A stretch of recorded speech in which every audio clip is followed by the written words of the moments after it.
مرزا غلام قادیانی کون تھا؟ دہلا دینے والے حقائق جانیے احمد عیسیٰ کی زبانی۔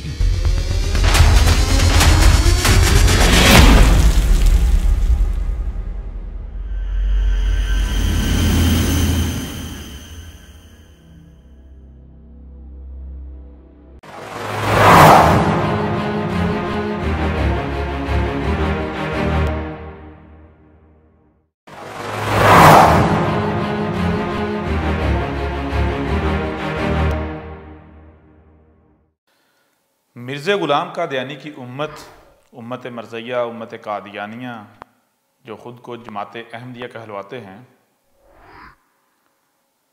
وہ کہتے ہیں کہ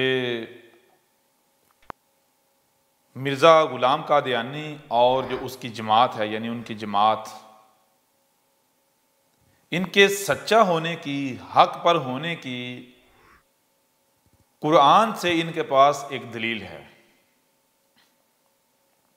جس کا رد کسی کے پاس نہیں ہے، اور آج تک کوئی مسلمان یا کوئی بھی ان کی اس دلیل کا رد نہیں کر پایا۔ لہٰذا قرآن سے ہی اس دلیل کی بنیاد پر نہ صرف ان کے نزدیک مرزا غلام قادیانی سچا ہے، بلکہ ان کی جو جماعت ہے، جماعت احمدیہ، وہ حق پر ہے، وہ الہی جماعت ہے، وہ رب کا انعام ہے۔ اب اس کے لیے جو وہ قرآن سے دلیل پیش کرتے ہیں، وہ دلیل ہے سورہ النور ہے، اس کی آیت کا نمبر ہے 55 وعد اللہ الذین آمنوا منکم وعملوا الصالحات لیستخلفنہم فی الارض۔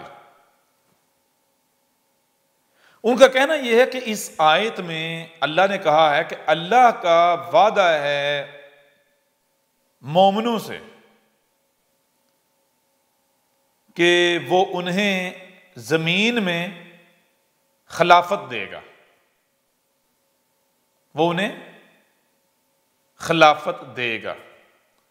اب وہ کہتے ہیں کہ اے لوگوں دیکھو، اور جو ان کی اپنی جماعت کے لوگ ہیں، ان کو بھی وہ اسی بنیاد پر وہ اپنے اس گروہ کا حصہ بنائے ہوئے ہیں کہ دیکھو اس قرآن میں اللہ نے کہا ہے کہ جو مومن ہیں ان کے ساتھ اللہ کا وعدہ ہے کہ وہ ان کو خلافت دے گا۔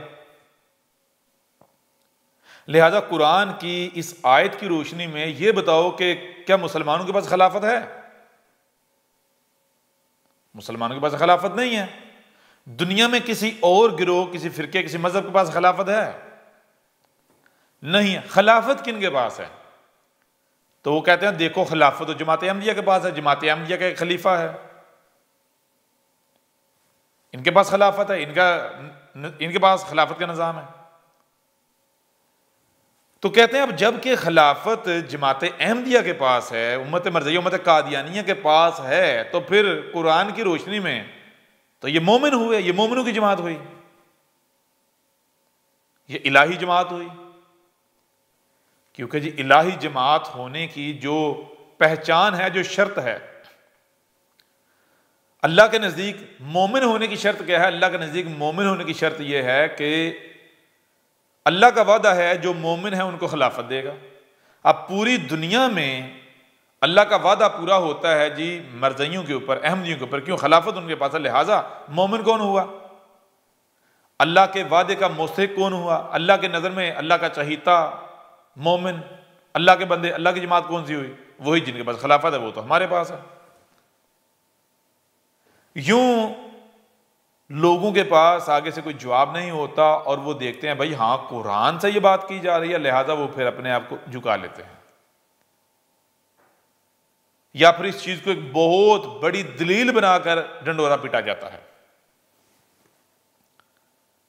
اب حقیقت کیا ہے؟ جب ہم حقیقت آپ کے اوپر واضح کریں گے تو وہی لوگ جو اس دلیل کی بنیاد پر ان کو الہی جماعت سمجھتے ہیں، وہ ان کے سروں پر انہی کے جوتے ماریں گے کہ کس قدر یہ فراڈیے، مکار اور دجال ہیں۔ یہ کیسے دھوکہ دیتے ہیں لوگوں کو؟ سب سے پہلا سوال تو یہ پیدا ہوتا ہے کہ کیا ان میں سے کوئی ایک بھی ایسا ہے جو یہ دعویٰ کر سکے کہ یہ قرآن وہ بیان کر سکتا ہے، وہ بتا سکتا ہے قرآن میں کیا لکھا ہوا ہے؟ کوئی بھی نہیں کر سکتا۔ کیوں؟ کیونکہ قرآن رب العالمین کا اتارا ہوا ہے، تو رب جو بھی کام کرتا ہے کیسے کرتا ہے، ہر شے سے اس کا جوڑا ہے، ظاہر ہے تو باطن بھی ہے۔ جیسا کہ آپ کو بتایا، آپ اگر جاننا چاہتے ہیں کہ آپ کا رب کیسے کام کرتا ہے، اس کی سنت کیا ہے، اس کا طریقہ اس کا قانون کیا ہے، اصول کیا ہے، تو آپ ایسا کریں، کسی ایسی تخلیق کو سامنے رکھیں جس کے بارے میں کوئی بھی یہ نہ کہہ سکے کہ بھائی اس میں ہمارا حصہ ہے یا ہم اس میں شریک ہیں یا ہمارے سامنے وجود میں آئی یا یہ رب کے علاوہ کسی نے بنائی ہے۔ ایسی شے سامنے رکھی جائے، ایسی تخلیق جس کے بارے میں ہر کسی کا اتفاق ہو، یہ رب العالمین کا کام ہے، یہ اسی کا کام ہے جسے ستارے، سورج، چاند یہ سب بنایا۔ تو یہ جو زمین ہے اس کو سامنے رکھیں، کیا اس کے بارے میں کلیم کر سکتا ہے کہ اس میں ہمارا بھی ہاتھ ہے؟ نہیں۔ اگر کسی شے میں شرکت کا دعویٰ کر سکتا ہے، وہ کون سی مخلوق ہے؟ انسان، اور انسان زمین کے وجود میں آنے سے بعد میں وجود میں آئے ہیں، لہذا انسان کے دعویٰ کر نہیں سکتے زمین کے حوالے سے۔ لہذا زمین ایک ایسی تخلیق سامنے آتی ہے جو واقعتاً رب کی تخلیق ہے۔ اب دیکھیں رب کی تخلیق کیسی ہے۔ اس تخلیق کے ذریعے آپ اپنے رب کے قوانین کو جان لو گے، اس کے اصول اور طریقوں کو جان لو گے، اس کی سنت کو جان لو گے۔ ظاہر دیکھا جائے تو زمین چپٹی ہے، فلیٹ ہے، روٹی کی طرح یعنی پلیٹ کی طرح گول ہے، لگتا ہے کہ کنارے ہیں، ادھر سے شروع ہوتی ہے ادھر جا کے ختم ہو جاتی ہے، ہر طرف کنارے ہیں اس کے۔ لیکن آج واضح ہوتا ہے کہ حقیقت کیا ہے۔ یہ تو ظاہر ہے، باطن اس کے 180 ڈگری برعکس ہے۔ زمین باطن میں فلیٹ نہیں بلکہ گیند کی مانند گول ہے، کنارے نہیں ہیں، کنارے کا تو زمین پہ تصور بھی نہیں ہے۔ آپ چلتے جاؤ چلتے جاؤ چلتے جاؤ، آپ واپس اسی نقطے پر آ کھڑے ہوگے جہاں سے آپ نے سفر شروع کیا تھا، جدھر جی چاہے رخ کر لو۔ پھر ظاہر میں سٹیٹک ٹھہری ہوئی نظر آتی ہے، لیکن جب باہر نکل کے دیکھو باطن 180 ڈگری الٹ ملٹی ڈائریکشن میں انتہائی تیز رفتاری سے سفر کر رہی ہے۔ ظاہر میں سورج اس کے گرد سفر کرتا ہوا نظر آتا ہے، سورج ڈوبتا غائب ہوتا ہوا نکلتا ہوا نظر آتا ہے، اور حقیقت یعنی باطن جو ہے وہ اس کے 180 ڈگری الٹ ہے کہ سورج نہیں بلکہ زمین سورج کے گرد اپنے ہی محور پر گھوم رہی ہے، جس کی وجہ سے سورج ہر لمحے طلوع اور غروب ہوتا ہوا نظر آ رہا ہے۔ یعنی جو آپ کے رب کا کام ہے وہ کام ایسا ہے کہ اس کے دو حصے ہیں، ہر شخص اس کا جوڑا ہے، ایک ظاہر ہے تو دوسرا باطن۔ اب اگر آپ یہ مانتے ہیں کہ یہ قرآن رب العالمین کی طرف سے اتارا ہوا ہے تو پھر جان لیں یہ صرف ظاہر نہیں ہے، ظاہر نامکمل ہے، مکمل تب ہوگا جب باطن جو غیب ہے، جو چھپا ہوا ہے، وہ سامنے آئے گا۔ اس کے دو حصے ہیں، ایک ظاہر ہے ایک باطن یعنی چھپا ہوا۔ اب کوئی ظاہر کے پیچھے چلے گا تو وہ ہدایت پائے گا یا گمراہ ہوگا، یہ کوئی مشکل نہیں ہے۔ آپ زمین کی مثال سامنے رکھ لیں، زمین کا جو ظاہر ہے اگر کوئی اسے حق کہے گا تو وہ سچا ثابت ہوگا؟ نہیں۔ آپ اس وقت تک قطعی بات نہیں کہہ سکتے جب تک کہ غیب جو چھپا ہوا ہے وہ آپ کے سامنے نہیں آ جاتا، اور یہی قرآن کے شروع میں سورہ البقرہ میں کہا گیا الذین یؤمنون بالغیب، یعنی الف لام میم ذالک الکتاب لا ریب فیہ ھدی للمتقین الذین یؤمنون بالغیب۔ الکتاب جو ہے وہ کن کی رہنمائی کر رہی ہے، اللہ کن کو ہدایت دے رہا ہے؟ جو المتقین ہیں، اور المتقین جو ہے وہ کون ہے؟ جو ظاہر کے ساتھ ساتھ جو غیب ہے اس کو بھی سامنے رکھتے ہیں، غیب کے بغیر کوئی بھی بات نہیں مانتے، کوئی بات کرتے نہیں ہیں، کوئی کام نہیں کرتے۔ جب تک کہ غیب سامنے نہ آ جائے، غیب کو جان نہ لیں، اس وقت وہ کام نہیں کرتے، وہ بات نہیں کرتے۔ تو اب مجھے یہ بتائیں کہ جب قرآن رب العالمین کا اتارا ہوا ہے تو پھر اس کا ایک ظاہر ہے ایک باطن ہے، تو جو ظاہر کے پیچھے چلے گا وہ ہدایت یافتہ ہوگا۔ اس لیے اس قرآن کے اندر لکھا ہوا ہے کہ اس قرآن کے ذریعے سے، اس قرآن کے ساتھ ایک بہت بڑی تعداد ہے لوگوں کی جو گمراہ ہو رہی ہے، اور ایک تعداد ایسی ہے جو ہدایت بھی پا رہی ہے۔ گمراہ کون ہو رہے ہیں؟ بتایا گمراہ وہ ہوتے ہیں قرآن کے ساتھ، قرآن ان کو گمراہ کرتا ہے، قرآن کے ذریعے وہ گمراہ ہوتے ہیں جو کہتے ہیں کہ نحن اغنیاء واللہ فقیر، یعنی اس قرآن کو ہم خود سمجھ سکتے ہیں، قرآن کو سمجھنے کے لیے ہم خود کفیل ہیں، ہمارے پاس ایسے ذرائع، ایسے ریسورسز ہیں، ایسے افراد، ایسی شخصیات، ایسے علماء، یا ہمارے اندر اتنی عقل، اتنی سمجھ، شعور ہے کہ ہم اس قرآن کو خود سمجھ سکیں۔ وہ ہوتے ہیں گمراہ۔ اور ہدایت کون پاتے ہیں؟ جو اپنے آپ کو اللہ کے آگے جھکاتے ہیں، جو کہتے ہیں کہ نحن فقیر واللہ اغنیاء، ہم فقیر ہیں اور اللہ غنی ہے، اللہ سے بڑھ کر غنی کوئی نہیں ہے۔ وہ کہتے ہیں رب ہم فقیر ہیں، تو نے ہمیں خلق کیا ہے، اس لیے تو ہی جانتا ہے کہ ہمیں کس مقصد کے لیے خلق کیا ہے، کیا حق ہے کیا باطل، اس لیے تو ہمیں بتا حق کیا ہے باطل کیا ہے، حق کیا ہے سچ کیا ہے، دنیا میں نے کہا مقصد کیا ہے، کیوں ہمیں دنیا میں لایا ہے۔ وہ اپنے آپ کو رب کے آگے جھکاتے، جو اپنے آپ کو رب کے آگے جھکاتے ہیں تو پھر رب ان کے اوپر واضح کرتا ہے ہدایت کیا حق کیا ہے۔ ٹھیک ہے نا؟ تو ہدایت کون پاتے ہیں؟ ہدایت وہ پاتے ہیں جو اپنے آپ کو رب کے آگے جھکاتے ہیں۔ گمراہ کون ہوتے ہیں؟ جو خود سے دعوے دار بن بیٹھتے ہیں، جو کہتے ہیں کہ ہم خود قرآن کو سمجھ سکتے ہیں۔ اب سب سے پہلے اسی بنیاد پر دیکھیں کہ جو لوگ یہ جو مرزئی ہیں، جو قادیانی ہیں، خود کو احمدی کہلوانے والے ہیں، جو سورہ نور کی آیت نمبر 55 جو ہے، اس سے مراد یہ لیتے ہیں کہ یہاں پر ان کا ذکر ہے، ان کی جماعت کا ذکر ہے۔ کیا وہ یہ دعویٰ کر سکتے ہیں کہ انہوں نے اپنے آپ کو اللہ کے آگے جھکایا ہوا ہے اور اللہ ان کے اوپر قرآن بیان کر رہا ہے، رب العالمین ان کے اوپر قرآن بیان کر رہا ہے؟ یا پھر وہ خود سے تراجم و تفسیریں کر کے تو ایسے دعوے کر رہے ہیں؟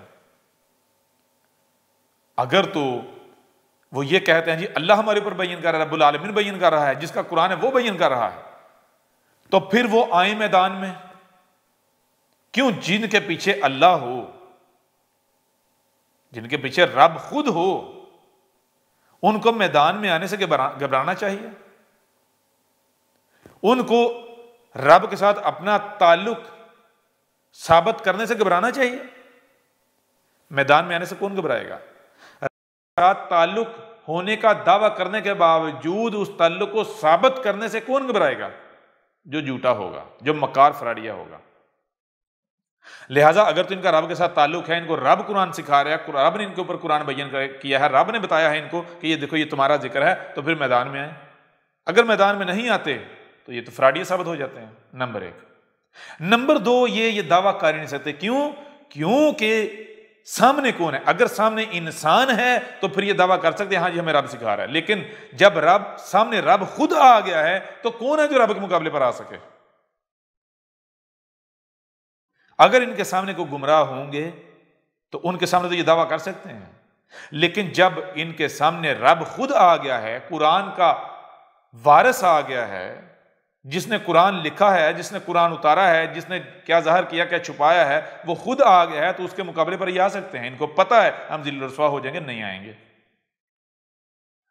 تو میں آپ سے سوال کرتا ہوں، جو جانتے ہی نہیں ہیں قرآن میں کیا لکھا ہے کیا نہیں، قرآن جن کی پراپرٹی نہیں، قرآن نے جن کے بارے میں کہا ہے کہ ایسے لوگ تو میرے ذریعے سے گمراہ ہوتے ہیں، وہ سچے ہوں گے، وہ حق پر ہوں گے، ان کی بات صحیح ہوگی؟ سوال ہی پیدا نہیں ہوتا۔ کیونکہ آپ خود دیکھیں وہ ظاہر کے پیچھے چل رہے ہیں، لمبی چوڑی بحث کی ضرورت نہیں۔ اس آیت سے اپنے آپ کو مومن ثابت کرنے والے وہ تو اس آیت کا ظاہر لے رہے ہیں، اور جو ظاہر بھی لے رہے ہیں وہ بھی دھوکے اور فراڈ سے کام لے رہے ہیں۔ ظاہر بھی مکمل لے رہے، کم از کم ظاہر بھی مکمل لے لیتے۔ اگر ظاہر مکمل لے لیتے پھر بھی یہ دھوکہ نہ دے پاتے، انہوں نے دھوکے پر دھوکہ کیا، ظاہر لیا وہ بھی نامکمل۔ تو یہ الہی جماعت ہو سکتی، الہی بندے ہو سکتے ہیں؟ سوال ہی پتہ نہیں ہوتا۔ یہ بہت بڑے فراڈیت، دجال اور مکار لوگ ثابت ہوتے ہیں، پہلی بات۔ دوسری بات، اب ہم آپ کے اوپر واضح کرتے ہیں کہ باطن کیا ہے اس آیت کا اور ظاہر کیا ہے۔ ظاہر باطن نہ صرف یہ دونوں پہلو سامنے رکھتے ہیں، بلکہ ان کی روشنی میں آپ کے اوپر نہ صرف حق بالکل کھل کر واضح ہو جائے گا کہ حق کیا ہے، یہاں کس جماعت کا، کن لوگوں کا ذکر ہے، بلکہ یہ بھی واضح ہو جائے گا کہ یہ امت مرزیہ، امت قادیانیہ، مرزا غلام قادیانی کا قائم کردہ گٹر کس قدر غلیظ گٹر ہے، یہ کس قدر اپنے باپ مرزا غلام قادیانی کی طرح فراڈی مکار اور دجال ہیں، ٹھیک ہے، لوگوں کے مال کھانے والے دنیا کے گندے غلیظ ترین لوگ ہیں، ٹھیک ہے، ان سے بڑا دہشت گرد کوئی اور نہیں ہے۔ تو آئیں قرآن کی طرف۔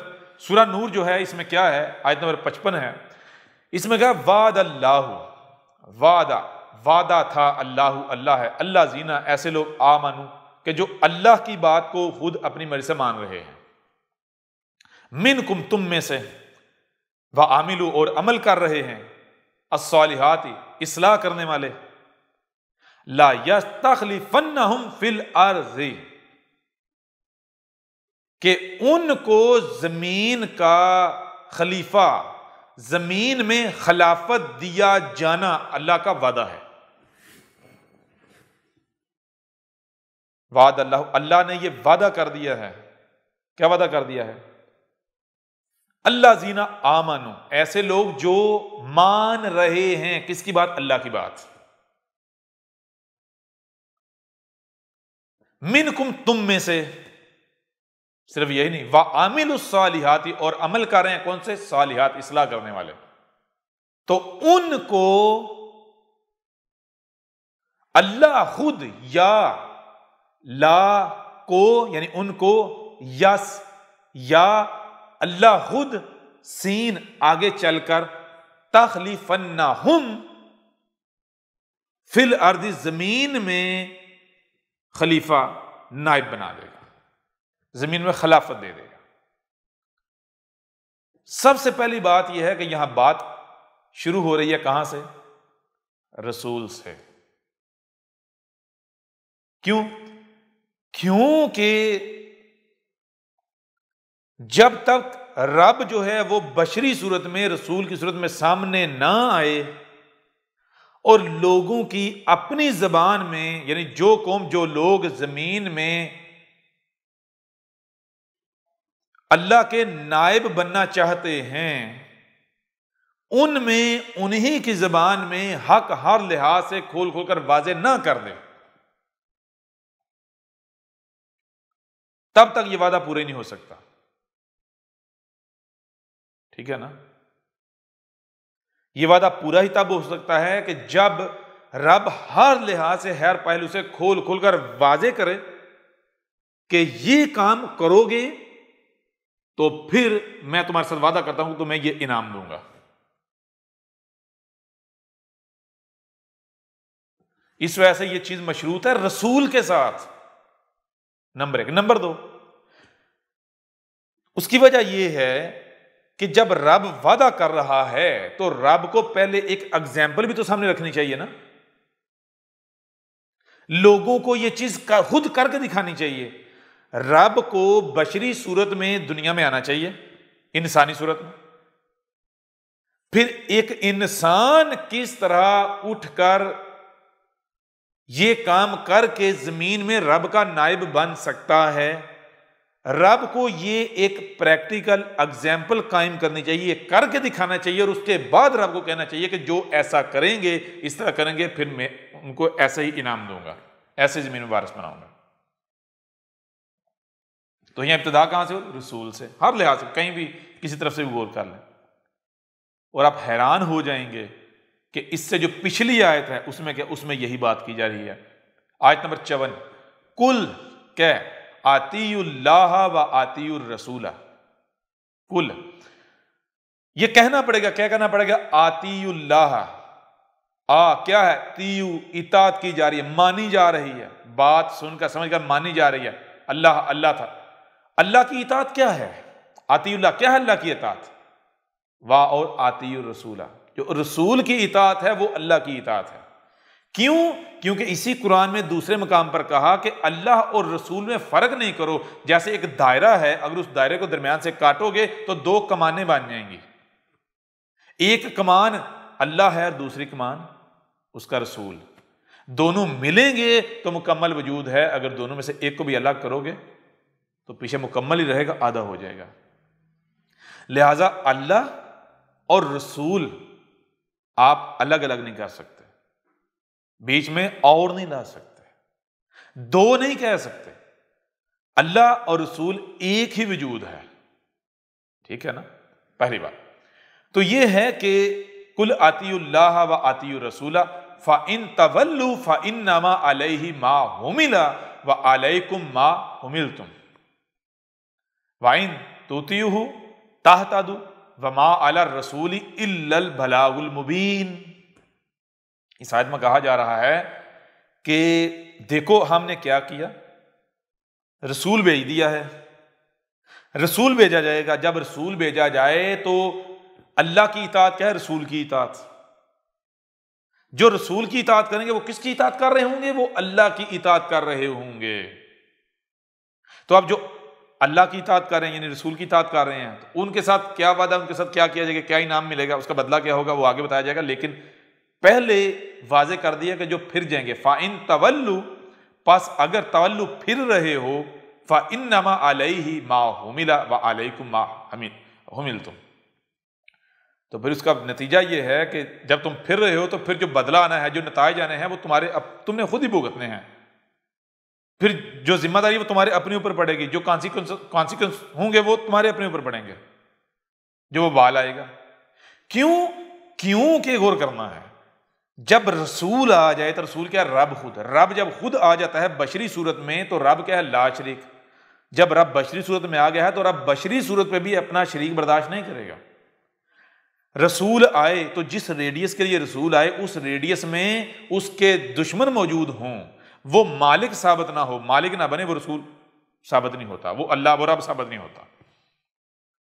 تو جب رسول آ جاتا ہے جس ریڈیس کے لیے آتا ہے تو رسول کو زمین کا وارث بنایا جانا، زمین میں نائب بنایا جانا، یہ قانون ہے اللہ کا۔ یہ وہ وجہ ہے جس وجہ سے رسول کے ساتھ رب کا وعدہ ہے، اللہ رب العالمین کا وعدہ ہے کہ اذا جاء نصر اللہ والفتح ورأیت الناس یدخلون فی دین اللہ افواجا، رب کی نصرت آنا، اللہ کی نصرت، اللہ کی مدد کا آنا، اور تمام کے تمام رستے جو رستے پہلے رکاوٹیں تھے وہ کھولے جانے، یہ اللہ کا وعدہ ہے کسی رسول کے ساتھ، اور پھر لوگوں کا فوج در فوج دین میں شامل ہونا اور زمین پر غلبہ دے دینا، رسول کے ساتھ یہ اللہ کا وعدہ ہے۔ کیوں؟ کیونکہ رسول اللہ خود ہوتا ہے، تو کیا اللہ خود اپنے خلاف کرے گا؟ سوال پیدا نہیں ہوتا۔ تو یہ کہا قل اطیعوا اللہ و اطیعوا الرسول فإن تولوا فإنما علیہ ما حمل وعلیکم ما حملتم وإن تطیعوہ تہتدوا، اور اگر آگے جو بات کی گئی وإن تطیعوہ، اور اگر اطاعت کر رہے ہو کس کی؟ ہمارے بھیجے ہوئے کی، تہتدوا تو پھر کیا ہے؟ ہدایت پا رہے ہو۔ ہدایت پانا یہ طے شدہ ہے، پھر تم صحیح راستے کے اوپر ہو، پھر تم غلط راستے پر نہیں ہو۔ یہ ہے دو گروہ واضح کر دیے، رسول بھیجا گیا، پھر جانے والے، ماننے والے، ٹھیک ہے۔ اور آگے وما علی الرسول الا البلاغ المبین، اور ہمارے رسول کے اوپر نہیں ہے، اگر ہے تو کیا ذمہ داری؟ صرف یہ کہ کھول کر پہنچا دے، ہر لحاظ سے ہر پہلے سے کھول کر پہنچا دے۔ تو جیسے ہی ہمارا رسول ہر لحاظ سے ہر پہلے سے کھول کر پہنچا چکے گا تو تب تک یہ فیصلہ ہو جائے گا، پھرنے والے پھر چکے ہوں گے، ماننے والے دل و جان سے مان چکے ہوں گے، کفر کرنے والے یعنی چھانٹی ہو چکی ہوگی۔ اس طرح سے رسول آیا، اس نے حق کھول کر واضح کیا، جب تک وہ حق کھول کر واضح کر رہا تب تک چھانٹی ہو رہی ہے۔ جیسے ہی آیا تو کفر و کذب، دوسرا ماننے والے، جو کفر و کذب کرنے والے ان میں سے بھی کچھ پچھتا رہے ہیں کہ ان کے کفر و کذب انہوں نے انجانے میں کر دیا۔ اب جب رسول پہنچا رہا ہے، حق واضح ہوا ہے، تو ان میں سے کچھ واپس آ رہے ہیں، رجوع کر رہے ہیں۔ تو جو مان رہے ہیں ان میں سے کچھ واپس جا رہے ہیں۔ اس طرح ہر ایک کو اس کے مقام پر، یعنی یہ رب چھانٹی کر رہا ہے۔ تو جب تک رسول پیغام پہنچا رہا ہوتا ہے تب تک رب چھانٹی کر رہا ہوتا ہے، بتاتا نہیں میں، یعنی کہ یہ نہیں کہ عملی طور پر ان کو ان کے مقام پر رکھ رہا ہوتا ہے، نہیں، ابھی ان کے مقامات طے کیے جا رہے ہوتے ہیں۔ تو جب رسول پیغام پہنچا چکتا ہے اور لوگ چھانٹی ہو جاتے ہیں، کفر و کذب کرنے والے کو اس کیٹیگری میں آ جاتے ہیں، خاموش رہنے والے اس کیٹیگری میں آ جاتے ہیں، ماننے والے اس کیٹیگری میں، پھرنے والے اس کیٹیگری میں، سب کیٹیگریز تشکیل پا جاتی ہیں۔ تو اس کے بعد پھر کیا آتا ہے؟ جو اللہ کا وعدہ ہے وہ کیا ہے؟ وہ اگلی آیت میں بتا دیا، وعد اللہ الذین آمنوا، وعدہ تھا اللہ کا۔ اللہ کا وعدہ کیا؟ اللہ زینہ آمن، ان لوگوں سے جو رسول آیا ہے تو اس کی دعوت کو دل سے مان رہے ہیں، نہ صرف مان رہے ہیں بلکہ وَعَامِلُوا الصَّالِحَاتِ، اور جو عمل کر رہے ہیں وہ عمل کیا ہیں؟ اصلاح کرنے والے. وہ اپنے عمل سے ثابت کر رہے ہیں کہ اے رب ہم صالح لوگ ہیں، اصلاح لوگ ہیں، یعنی کہ وہ خرابیاں ٹھیک کر کے جس حد تک ان کو ہدایت دی ہے، جس حد تک ان کو، جس سطح تک ان کو صلاحیتیں دی ہیں، اصلاح کرنے کی صلاحیتیں دی ہیں، وہ اس سطح تک اپنے آپ کو صالح ثابت کر رہے ہیں، اپنے آپ کو صالح اصلاح کرنے والے ثابت کر رہے ہیں. تو جب وہ اپنے آپ کو صالح اصلاح کرنے والے ثابت کر دیتے ہیں تو پھر کیا ہے؟ لا یستخلفنہم فی الارض، تو پھر اللہ کیا کرتا ہے؟ ان کو زمین میں، پہلے جن کے پاس زمین کا اقتدار ہے، اختیار ہے، ان سے چھین کر، ان سے واپس لے کر، ان کو ہٹا کے، پیچھے کر کے، ختم کر کے، تو زمین کا وارث ان کو بنا دیتا ہے. خلف کہتے ہیں بعد کو.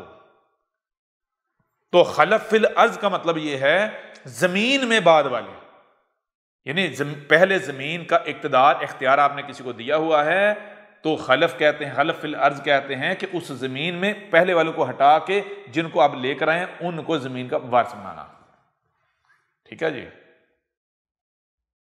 اس کو ایک مثال سمجھ. مثال کے طور پر آپ کا ایک کارخانہ ہے یا ایک ملک ہے، آپ اس ملک کے صدر ہیں، صدارتی نظام ہے، آپ اس ملک کے صدر ہیں. آپ کے اختیار میں آپ اپنی مرضی سے حکومت لے کے آتے ہیں، وزیر اعظم اپنی مرضی کا اپوائنٹ کرتے ہیں، وزیر، مشیر، سب کچھ، سارا وہ حکومت جو ہے وہ آپ اپنی مرضی کے لوگ لا کے بٹھاتے ہیں. اب آپ بادشاہ ہیں، صدر ہیں، اب آپ نے نظام چلانا ہے، اس کے لیے آپ کو لوگ چاہیے. اب آپ کی رعایا میں سب کے سب فراڈیے، دھوکے باز، اس طرح کے لوگ ہیں. حکومت بھی چلانی ہے، اس کے لیے لوگوں کی بھی ضرورت. تو کہاں سے لوگ لے کر آئیں گے؟ لوگ تو رعایا میں سے انہی میں لوگوں میں سے آئیں گے نا. تو اب آپ کیا کریں گے؟ آپ کرتے ہیں کہ رستہ کھول دیتے ہیں، جو بھی حکومت میں آنا چاہتا ہے ان میں سے آ جائے. کیوں؟ آپ کو پتا ہے کہ جو اس کے اہل ہیں وہ تو ہیں ہی نہیں، تو ان میں سے جو آتے ہیں آئیں، لگے رہیں، آپس میں کھیلتے رہیں. لیکن جیسے ہی آپ کی رعایا میں سے کوئی بھی یہ اعلان کرتا ہے، یہ دعویٰ کرتا ہے کہ بھئی میں آپ کا فرما بردار ہوں، تو کیا آپ یہ چاہیں گے کہ ایک فرما بردار کی موجودگی میں ایک جو نافرمان ہے اس کے پاس حکومت رہنے دیں؟ سوال ہی پیدا نہیں ہوتا. لیکن چیز یہ ہے کہ جو فرما بردار ہونے کا دعوے دار ہے اس کو اپنا فرما بردار ہونا ثابت کرنا پڑے گا. اگر وہ ثابت کرے گا تو آپ جو پہلے والا ہے اس کو ہٹا دیں گے حکومت سے اور اس کو حکومت دیں گے. اگر یہ فرما بردار ثابت نہیں کرے گا تو آپ اسے حکومت نہیں دیں گے. کیوں؟ کہ اگر نافرمان کو دینی ہے تو جس کے پاس ہے اس کے پاس رہنے دو، بدلنے کی کیا ضرورت ہے؟ نافرمان کو پھر ہم نہیں دیں گے، اس کو اگر چاہیے تو یہ پھر ان کے ساتھ لڑے، لگا رہے، یہ آپس میں لگے رہے. ہم اسے دیں گے جو ہمارا فرما بردار ہے، ورنہ ہم پیچھے ہو کے بیٹھ جائیں گے. اس وقت تک پیچھے رہیں گے جب تک کہ ہمارا فرما بردار کوئی آ نہیں جاتا. ٹھیک ہے نا؟ تو اب کیا ہے؟ اب یہ ہے کہ آپ اس وقت تک صبر کرتے ہیں، یہ اسی طرح دیکھتے رہتے ہیں، تماشا دیکھتے رہتے ہیں کہ نافرمان آ رہے ہیں، حکومت کر رہے ہیں، اس وقت تک تماشا دیکھتے ہیں جب تک کہ آپ کا جو ملک ہے اس کی سلامتی کو خطرہ لاحق نہیں ہو جاتا. جب آپ کو یہ نظر آنا شروع ہو جائے کہ اب بس، اب اگر مزید ان کے ہاتھ رہنے دیا تو یہ تباہ کر دیں گے پکڑ کے، تو پھر آپ کیا کریں گے؟ پھر آپ خود ایک ٹیم تشکیل دیں گے. ٹھیک ہے نا؟ اور اس ٹیم، تو جو ٹیم آپ خود تشکیل دیں گے، کیا اس ٹیم کو آپ نائب، خلیفہ، خلافت دیں گے یا نہیں؟ جو پہلے جن کے پاس حکومت ہے ان کو ہٹا کے، اپنے اختیارات کا استعمال کرتے ہوئے ان کو ہٹا کے، تو جو آپ اپنی تیار کردہ ٹیم ہے اس کو وارث بنائیں گے یا نہیں بنائیں گے؟ حکومت دیں گے یا نہیں دیں گے؟ بالکل عین اسی طرح جب زلال مبین ہوتی ہیں تو رب کہتا ہے ٹھیک ہے کھیلتے رہو، لگے رہو، تو خود ہی ایک دوسرے کے ساتھ لڑتے بڑھتے ہیں، حکومتیں حاصل کرتے ہیں. لیکن جب اس وجہ سے فساد اس قدر بڑھ جاتا ہے کہ اب مزید برداشت نہیں کیا جاتا، رب الصبور ہے، صبر کرنے والا، صبر کرتا ہے، صبر کر رہا ہے، لیکن ہر شے کی اجل بھی ہے. تو جب صبر کی اجل آ جاتی ہے تو پھر رب کیا کرتا ہے؟ رب وہی پہلے تو رب دیکھتا رہتا ہے کہ ان میں سے کوئی اٹھے سالے اپنے آپ کو سالے ثابت کرے، میں دوں سالے ثابت۔ بہت سارے گروہ، بہت ساری جماعتیں اٹھتی ہیں لیکن اپنے آپ کو سالے ثابت نہیں کر پاتے۔ تو پھر بالآخر جب وہ وقت آتا ہے تو رب کیا کرتا ہے؟ رب پھر خود سامنے آتا ہے، خود اپنی ایک ٹیم تشکیل دیتا ہے۔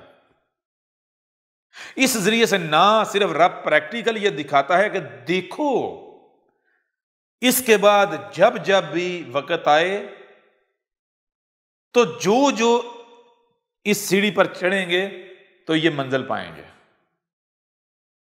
ٹھیک ہے؟ نہ صرف رب یہ پریکٹیکل کر کے دکھاتا ہے بلکہ پھر رب اپنا وعدہ پورا بھی کرتا ہے بعد میں بھی، ٹھیک ہے نا؟ تو یہاں یہ بات ہو رہی ہے کہ رسول بھیجا گیا ہے، یہاں بات ہو رہی ہے رسول کی اور اس کی دعوت کو ماننے والوں کو ان کو زمین میں خلف بنانے، نائب بنائے جانے کی۔ کس رسول کی؟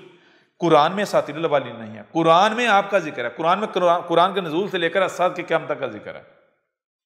یہاں یہ ذکر ہو رہا ہے اس رسول کا جس کی بعثت کا وعدہ کیا گیا تھا، جو کہ سورہ جمعہ میں بھی ہے اور پورے قرآن میں موجود ہے۔ کون سا رسول؟ اس کی ایک آسان پہچان ہم آپ کے سامنے رکھ دیتے ہیں،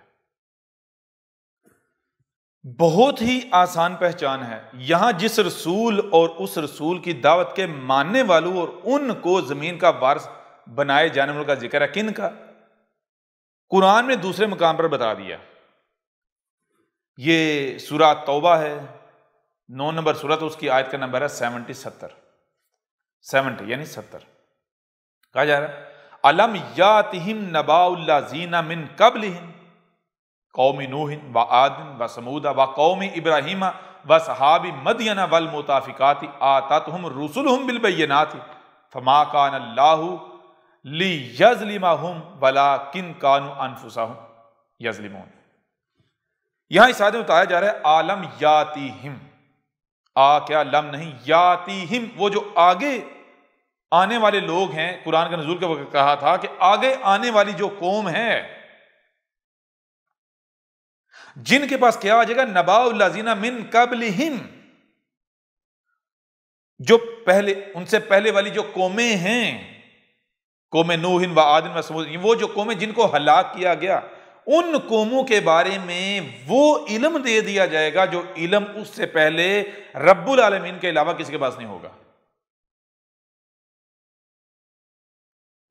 یعنی بتایا تھا کہ قرآن کے نزول کے بعد ایک وقت آئے گا جب ضلال مبین آ جائیں گی، جب اسات کی تمام اشرات آ جائیں گے، طلوع شمس من مغربہا، یاجوج اور ماجوج، فتنہ دجال، دابات الارض، دخان، اس طرح اسات کی جتنی بھی اشرات ہیں، جب وہ اشرات آ جائیں گی، طرح طرح کی ہلاکتیں و تباہیاں آ رہی ہوں گی، تو تب رسول آئے گا۔ اس رسول کی پہچان یہ ہے کہ وہ رسول آ کر پہلے جو قومیں ہلاک ہو گئیں ان قوموں کے بارے میں وہ علم دے گا جو علم اس سے پہلے اللہ کے رب العالمین کے علاوہ کسی کے پاس نہیں ہوگا۔ پہلی بار وہ علم انسانوں کے سامنے آئے گا کہ قوم نوح جو ہے، قوم عاد جو ہے، قوم سمود جو ہے، قوم ابراہیم، اصحاب مدین اور جو والمؤتفکات، جو المؤتفکات ہیں، وہ قومیں ہلاک ہوئیں تو کیسے ہوئیں؟ ان قوموں نے کیا کیا تھا؟ مثال کے طور پر آج انسان اس سٹیج پر پہنچ چکا ہے، وہ جانتا ہے کہ آسمانوں زمین میں اگر ایک پتا بھی ہلتا ہے تو اس کی کوئی نہ کوئی کاز ہوتی ہے، بغیر کاز کے یعنی بغیر وجہ کے پتا بھی نہیں ہلتا۔ دوسری طرف نیچر انتہائی ذہین ہے، کائنات بہت ذہین ہے، ٹھیک ہے؟ اتنی ذہین ہے کہ یہ جو آپ کو ذہانت ملی ہے اسی کائنات سے ملی ہے۔ آپ کی جو ذہین سے جو آپ کی ذہانت ہے یہ کائنات کے مقابلے میں ایسا ہی ہے جیسے سمندر سے ایک قطرہ، اتنی ذہین ہے کائنات اتنی ذہین ہے۔ اس کائنات میں اگر کوئی تباہی آتی ہے، کوئی زلزلہ، کوئی طوفان، کوئی آندھی، تو وہ تب ہی آئے گی جب بیلنس بگڑے گا، آسمان و زمین کائنات میں بہترین توازن بیلنس قائم ہے۔ جب بیلنس بگڑے گا تو تباہی آئے گی۔ اور بیلنس کیسے بگڑے گا؟ یہ کائنات خود بخود بیلنس نہیں بگاڑتی، بیلنس کا بگاڑنا اس کے اندر ہے ہی نہیں ہے۔ اور ایک ہی مخلوق ہے جو بیلنس کو بگاڑنے کی صلاحیت رکھتی ہے، وہ کون ہے؟ انسان۔ تو زمین پر صرف اسی صورت میں تباہی آ سکتی ہے، کوئی بھی خرابی ہو سکتی ہے، ہلاکت آ سکتی ہے، جب انسان خرابی کرے گا۔ کائنات خودکار ہے، نیچر خودکار ہے، نیچر کو ضرورت نہیں ہے کہ کوئی اٹھ کے اس کی مدد کرے یا نیچر اس کی محتاج نہیں۔ نیچر جو کائنات اپنا کام خود کرتی ہے۔ انسان بھی اگر کچھ کرنا چاہتا ہے تو سب سے پہلے اپنے آپ کو کائنات نیچر کا حصہ بنائے، نیچر بنائے۔ جب وہ اپنے آپ کو نیچر کے آگے جھکائے، نیچر بنائے گا تو پھر نیچر اس سے کام لے گی جو اس کی ذمہ داری ہے۔ نیچر طے کرے گی کہ اس کی ذمہ داری کیا ہے، کیوں کائنات اس کی خالق ہے، کائنات وجود میں لے کر، یہ کائنات ہی طے کر سکتی ہے کہ بھائی تمہیں کس مقصد کے لیے وجود میں لایا گیا۔ جب آپ اپنے آپ کو کائنات کے آگے جھکاؤ گے، کائنات میں جو آپ کا مقام وہاں فکس کرو گے تو پھر کائنات آپ کو لے کر چلے گی۔ اب کوئی رائے برابر بھی تباہی نہیں آ سکتی جب تک کہ بیلنس نہ بگڑے، توازن نہ بگڑے آسمان و زمین میں۔ اور بیلنس انسان کے علاوہ بگاڑنے کوئی دوسری قوم صلاحیت رکھتی نہیں ہے۔ تو اب میں آپ سے سوال کرتا ہوں کہ قوم نوح ہلاک ہوئی کیسے ہوئی؟ پہاڑوں جیسی بلند لہریں تھی، پہاڑوں جیسی اتنا بڑا عظیم طوفان تھا۔ اتنا بڑا طوفان کیا ایسے ہی آ جائے گا؟ مکھی کے پر ہلانے سے آ جائے گا؟ نہیں۔ پہلی تو بات طے ہوگی کہ انسانوں نے فساد کیا، آسمان و زمین کا بیلنس بگاڑا تو وہ طوفان آیا۔ موسموں کا نظام درہم برہم ہوا کیسے؟ انسانوں نے موسموں کے نظام میں پنگے لیے، چھیڑ چھاڑ کی، نیچر کا بیلنس بگڑا تو اتنا بڑا طوفان ہوا۔ تو وہ جو بیلنس بگاڑا کیا وہ ہاتھوں، ان دو ہاتھوں سے بگاڑا گیا یا پھر وہ اتنی بڑی سطح پر بگاڑنے کے لیے ان دو ہاتھوں سے نہیں ہم کر سکتے، بلکہ آپ کو ایکسٹینشن چاہیے۔ ایکسٹینشنز آپ نے اپنے ہاتھوں کو، اپنی آنکھوں کو، اپنے ان ساری جو آپ کو صلاحیتیں، آپ نے اپنی ان صلاحیتوں کو ایکسٹینڈ کر لیا انسان نے۔ مثلا مشینیں، یہ ایجادات، ان ایجادات یعنی جیسے آج تباہیاں آ رہی ہیں، ہلاکتیں آ رہی ہیں، این اسی طرح پہلے بھی ہلاکتیں آئی تھیں۔ جیسے آج کیسے آ رہی ہیں؟ ترقی کے نام پر انسان جو کر رہے ہیں، کیا کریں؟ آسمان زمین میں فساد کر رہے ہیں۔ رب نے مخلوقات جن جن مقامات پر رکھا ہے ان مقامات سے ہٹا رہے ہیں، ترتیب بگاڑ رہے ہیں۔ تو ترقی کے نام پر جو کیا جا رہا ہے یہ فساد ہے، بدلے میں بیماریوں، مصیبتوں، تکلیفوں، زلزلوں، طوفانوں کا سیلاب آ چکا ہے یا نہیں؟ انسان ہر طرف سے گھیرا جا چکا ہے یا نہیں؟ اسی طرح ماضی میں یہ قومیں ہلاک ہوئی تھیں تو بتایا کہ جب یہ موجودہ قوم جو ہے جن کی طرف قرآن بھیجا گیا ہے، قرآن کی موجودگی والی قوم جو ہے، جب یہ بھی وہی کریں گی، جب ہلاکت ان کے سر پر آ جائے گی تو پھر کیا کیا جائے گا؟ ان قوموں کو جب ہلاک کیا گیا تھا تو اس وقت کیا ہوا تھا؟ آتاتہم رسولہم بالبینات، آتاتہم رسولہم، تو ان کے پاس کیا آ گئے؟ رسول آ گئے۔ قوم نوح کو ہلاک کیے جانے سے جب ہلاکت سے پہلے رسول آیا تھا یا نہیں؟ نوح آیا تھا۔ قوم عاد، ہود آیا تھا یا نہیں؟ آیا تھا۔ قوم سمود ہلاکت سے پہلے صالح آیا تھا یا نہیں؟ آیا تھا۔ قوم مدین ہلاکت سے پہلے شعیب آیا تھا یا نہیں؟ ایسے ہی باقی جس قوم کو ہلاک کیا گیا تو ہلاکت سے پہلے رسول آیا تھا یا نہیں؟ تو رسول کیسے آئے تھے؟ البینات کے ساتھ، بالبینات، البینات کے ساتھ، یعنی رسولوں نے آ کر کھول کر واضح کر دیا کہ اے لوگو رب کیا ہے، تم کیا کر رہے ہو، یہ جو تم ترقی کر رہے ہو یہ ترقی نہیں ہے، یہ دھوکے کا شکار ہو، یہ جو تمہیں بیماریوں، تکلیفوں، مصیبتوں کی تم شکار، اس کی وجوہات کیا ہیں؟ رسولوں نے آ کر سب کو کھول کر واضح کر دیا، لیکن وہ لوگ نہ مانے، انہوں نے کفر و غضب کر دیا، نتیجہ کیا نکلا؟ ہلاکت کا شکار ہو گئے۔ تو اس آیت میں یہ بتایا جا رہا ہے کہ قرآن کے بعد جب یہ وقت آئے گا، وہی وقت جو قوم نوح پر آیا تھا، جو قوم عاد پر آیا تھا، جو قوم سمود پر آیا تھا، قوم مدین پر آیا تھا، قوم لوط پر آیا تھا، قوم جو آل فرعون ہے ان پر آیا تھا، جب وہی وقت قرآن کے بعد اس قوم پر آئے گا تو پھر کیا ہوگا؟ رسول آئے گا، کیسے آئے گا؟ البینات کے ساتھ، اور وہ آ کر وہ علم دے گا کس بارے میں؟ گزشتہ جو قومیں ہلاک ہوئی تھی ان قوموں کی ہلاکت کے بارے میں، وہ علم جو اس کے علم ظاہر کرنے سے پہلے اللہ کے علاوہ کسی کے پاس علم نہیں ہوگا۔ وہ تو جو علم اللہ کے علاوہ کسی کے پاس ہے ہی نہیں، وہ علم اگر آپ کے پاس آتا ہے تو وہ علم دینے والا کون ہوگا؟ ظاہر سی بات ہے، جو شے اللہ کے علاوہ کسی کے پاس ہے ہی نہیں، وہ اگر سامنے آتی ہے، وہ اگر دی جاتی ہے تو وہ دینے والا اللہ ہے، اللہ کے علاوہ دے ہی نہیں سکتا۔ یعنی وہ جو سورہ نور میں ذکر کیا جا رہا ہے رسول کے آنے کا، اور جو اس رسول کی دعوت کو دل و جان سے تسلیم کریں گے، اپنے آپ کو اپنے عمل سے صالح ثابت کریں گے، تو ان کو زمین کا وارث بنایا جائے گا۔ وہ رسول کون سا ہے؟ آ جانے والا۔ اس کی پہچان کیا ہے؟ یہ ایسی ایک دوسری آیت ہے۔ پہلی آیت میں بتایا گیا، ماضی میں بتایا گیا تھا جب آئے گا، یعنی آگے جا کے آئے گا، اور جب آ جائے گا اس وقت کے لیے۔ یہ سورہ ابراہیم ہے، 14 نمبر سورت ہے، اور آیت کا نمبر ہے 9۔ سورہ ابراہیم مطلب کیا؟ مطلب یہ کہ وہ اس وقت کا ابراہیم ہوگا۔ ایک طرف اگر آپ ابراہیم کو رکھو گے، دوسری طرف اسے رکھو گے، تو تم دونوں میں کوئی فرق نہیں کر پاؤ گے۔ گویا کہ ابراہیم ہے جو دوبارہ خود آ گیا ہے۔ ابراہیم نے کیا کیا تھا؟ ابراہیم نے آ کر اپنے آباء و اجداد کے دین کا دفاع نہیں کیا تھا۔ ابراہیم نے الٹا آباء و اجداد کے دین کو دین باطل ثابت کیا، ان کے خداؤں کو بت ثابت کیا، ان کے بتوں کے اوپر کلہاڑے چلائے۔ بتوں کے اوپر کلہاڑے چلا کے جو سب سے بڑا بت تھا کلہاڑا اس کے کندھے پر رکھ دیا۔ کیوں؟ کہ اس کی اگر یہ حق تھے اور یہ بھی حق ہے، تو اس کی موجودگی میں یہ کیسے ٹوٹ گئے، کیسے قتل ہو گئے، کیسے مر گئے؟ یہ بچا لیتا نا۔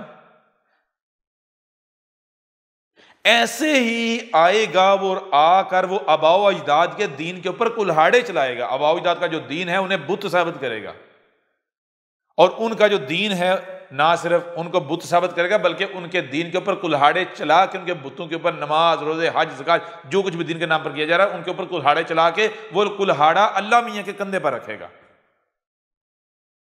کہ اگر یہ تمہارا اللہ میاں ہے تھا تو بچا لیتا ان کو، یا بچا لے۔ ٹھیک ہے نا؟ مطلب کیا؟ تو چیز یہ ہے کہ سورہ ابراہیم میں اس آیت کا آنا ابراہیم کی مسل ہوگا، وقت کا ابراہیم ہوگا۔ جیسے ابراہیم کو امام بنایا گیا تھا بعد والوں کے لیے، عین اسی طرح اب آگے فیوچر کے لیے اسے امام بنایا جائے گا، اسوۃ حسنہ بنایا جائے گا، ایک ایگزامپل بنایا جائے گا، عملی نمونہ۔ تو آیت کون سی ہے؟ سورہ ابراہیم 14 نمبر سورت کی آیت کا نمبر ہے 9۔ الم یاتکم نبأ الذین من قبلکم قوم نوح وعاد وثمود والذین من بعدہم لا یعلمہم الا اللہ جاءتہم رسلہم بالبینات فردوا ایدیہم فی افواہہم وقالوا انا کفرنا بما ارسلتم بہ وانا لفی شک مما تدعوننا الیہ مریب۔ کیا کہا جا رہا ہے؟ کہا جا رہا ہے کہ جب رسول آ گیا ہے، جب وہ رسول آ گیا ہے تو اس وقت پوچھا جا رہا ہے، بتایا جا رہا ہے رسول عالم یاتکم نبأ الذین من قبلکم، اے لوگو، اے قرآن کے کو پڑھنے کے دعوے دارو، کیا تمہارے پاس ان لوگوں کے بارے میں وہ علم نہیں آ گیا جو علم اس سے پہلے اللہ کے علاوہ کسی کے پاس نہیں تھا؟ کن لوگوں کے بارے میں؟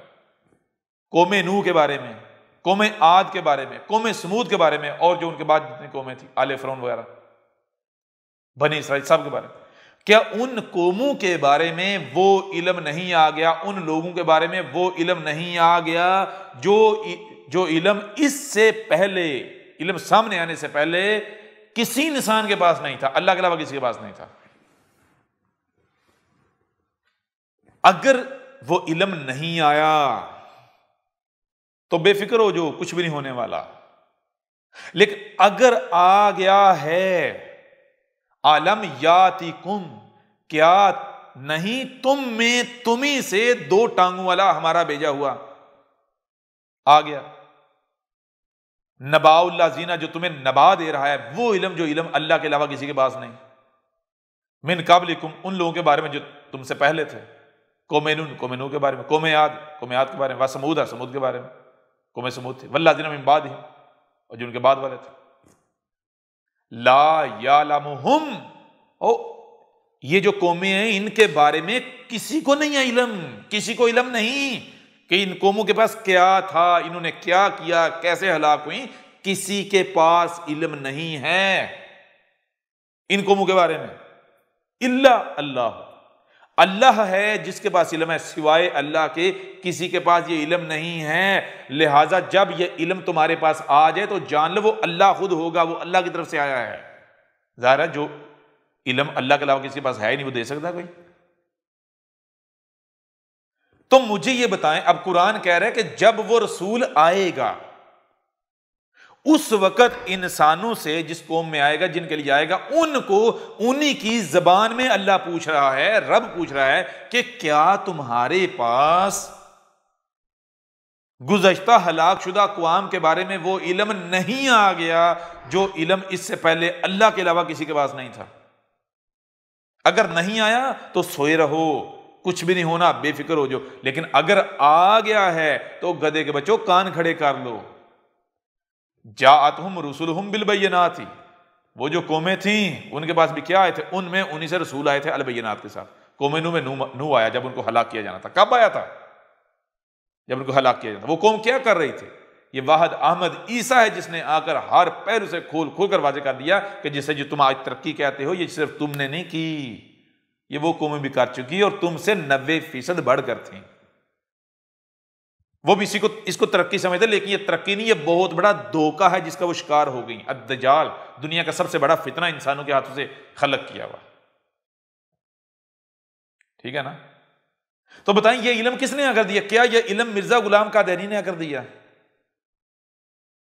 قرآن کہہ رہا ہے جس سچے نے آنا ہے اس کی پہچان یہ ہے کہ وہ گزشتہ ہلاک شدہ اقوام جو ہیں، قوم نوح، قوم عاد، قوم سمود اور باقی جتنے قومیں ہیں جن کو ہلاک کیا گیا، آل فرعون، بنی اسرائیل، اس طرح سے ان قوموں کے بارے میں وہ علم دے گا جو علم اس سے پہلے اللہ کے علاوہ کسی کے پاس نہیں ہوگا۔ تو کیا مرزا غلام قادیانی اس آیت پر پورا اترتا ہے؟ کیا یہ آیت مرزا غلام قادیانی کی تصدیق کر رہی ہے، یا پھر یہ آیت تو احمد عیسیٰ کی تصدیق کر رہی ہے؟ واحد پوری دنیا میں واحد احمد عیسیٰ ہے۔ کیوں؟ قوم نوح کیسے ہلاک ہوئی، یا گزشتہ قومیں کیسے ہلاک ہوئی تھی؟ وہ جو قومیں تھیں، تفسیریں اٹھا لو، تراجم اٹھا لو، کہتے وہ بتوں کو پوجتے تھے، اللہ کے نافرمان کو بت پوجتے تھے، اور پھر یہ کہا جاتا ہے کہ آج پہلی دفعہ انسان نے یہ ترقی کی ہے۔ یہ واحد احمد عیسیٰ ہے جس نے آ کر ہر لحاظ سے ہر پہلے سے کھول کر واضح کر دیا۔ ڈاکومنٹری اٹھاؤ، 58 پر مبنی ہے، نبات 7 TV سرچ کرو، اس پر موجود ہے، یوٹیوب میں، گوگل میں سرچ کرو، مل جائے گی، یا اسکرین کے اوپر ہمارا ای میل ایڈریس تمہیں بار بار نظر آ رہا ہے، اس ای میل کے اوپر رابطہ کر کے آپ لے سکتے ہو۔ الکتاب ہے، الکتاب ڈاؤن لوڈ کرو، فری میں ڈاؤن لوڈ کرو، پڑھو، دیکھو اس میں کیا علم دیا گیا تمہیں۔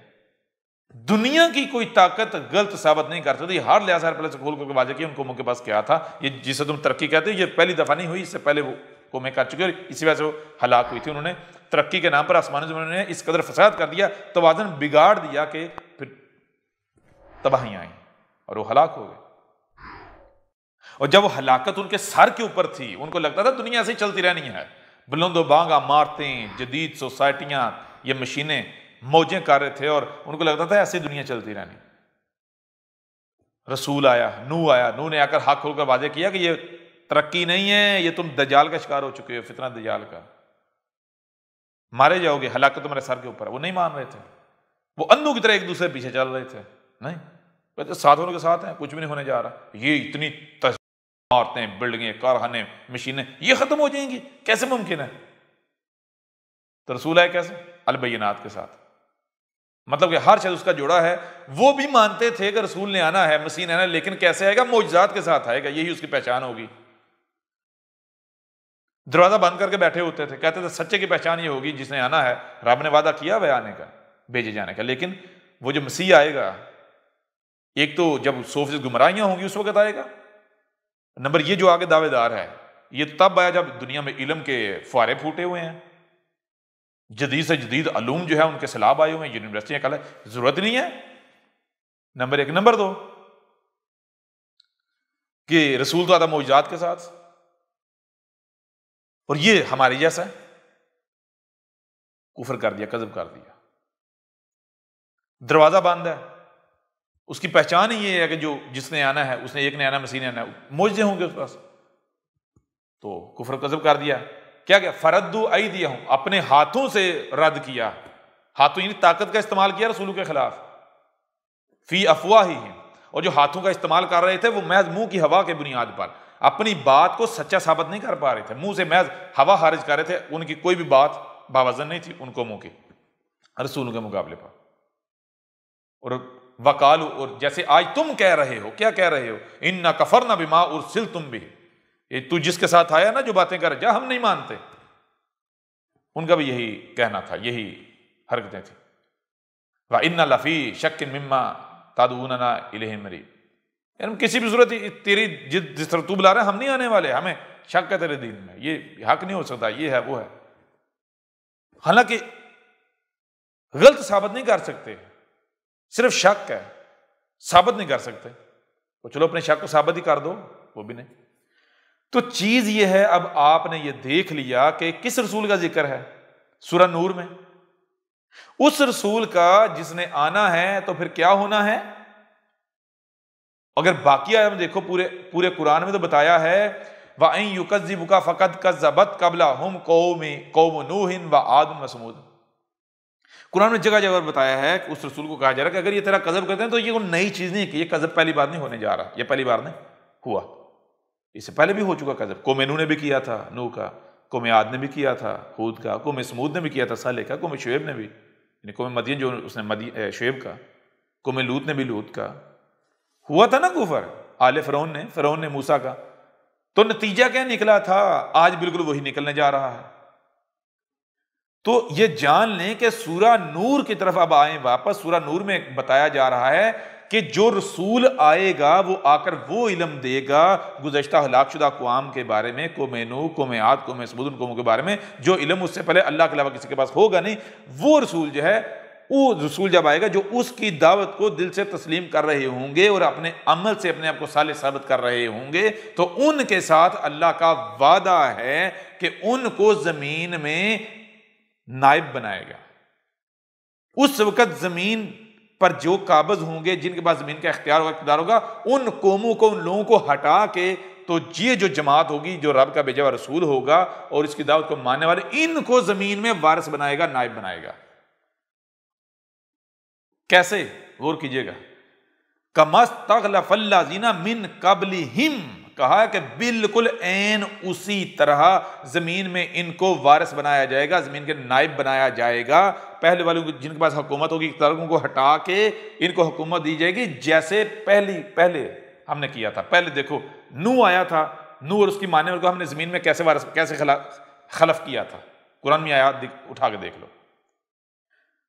ہود اور اس کی ماننے والوں کو ہم نے زمین میں کیسے خلیفہ بنایا، خلافت دی تھی، قرآن اٹھا کر دیکھو۔ صالح کے وقت، شعیب کے وقت، موسیٰ کے وقت، ہم نے جب اپنے ان رسولوں کو بھیجا تھا تو ان کا کفر و کذب کرنے والوں کو صفحہ سے مٹا دیا تھا، اور جو ان کی ماننے والے تھے، جو ان کی مان رہے تھے، جو المومن تھے، جنہوں نے اپنے آپ کو المومن صالح ثابت کیا، ہم نے اپنے رسول اور جو ان کی ماننے والے تھے نہ صرف ان کو بچا لیا بلکہ ان کی آنکھوں کے سامنے کفر و کذب کرنے کو ہلاک کر کے پیچھے زمین کا وارث بنا دیا ان مومنوں کو، رسول اور ان کے ساتھیوں کو۔ تو یہاں کہا جا رہا ہے کہ کَمَا اسْتَخْلَفَ الَّذِينَ مِن قَبْلِهِمْ وَلَيُمَكِّنَنَّ لَهُمْ دِينَهُمْ الَّذِي ارْتَضَىٰ لَهُمْ وَلَيُبَدِّلَنَّهُمْ مِن بَعْدِ خَوْفِهِمْ آمَنًّا۔ ایک اور چیز بتا دی، پہلی تو چیز یہ کہ کہا بالکل عین اسی طرح ہم زمین میں ان کو خلافت دینے جا رہے ہیں، خلافت دیں گے، خلافت دینے جا رہے ہیں جیسے ہم نے پہلے والوں کو دی تھی۔ آگے بعد میں بڑھتے ہیں۔ نمبر 1، کیا مرزا غلام قادیانی اس نے آ کر وہ علم دیا؟ تو جو اس کی ماننے والے تھے ان کو زمین میں اقتدار، رب نے نائب بنایا، وارث بنایا، زمین میں خلافت دی۔ کون سی خلافت؟ اگر یہ وہی خلافت جس کو خلافت کہتے ہیں، تو کیا نوح اور اس کے ماننے والوں کو بھی ایسی خلافت ملی تھی؟ ہود اور اس کے ماننے والوں کو ایسے ہی خلافت ملی تھی اور ایسے ہی ملی تھی؟ یعنی گزشتہ جن کو خلافت ملی تھی، قرآن میں جن کا ذکر ہے، رسول اور ان کے ماننے والوں کو، کیا ان کو ایسی اور اسی طرح خلافت ملی تھی؟ اگر ایسی ان کی بھی ایسی خلافت تھی اور اسی طرح ملی تھی تو پھر یہ جو امت مرزیہ ہے، قادیانیہ، دنیا کا غلیظ ترین گٹر، ان کی خلافت الہی ہے اور یہ حق ہے۔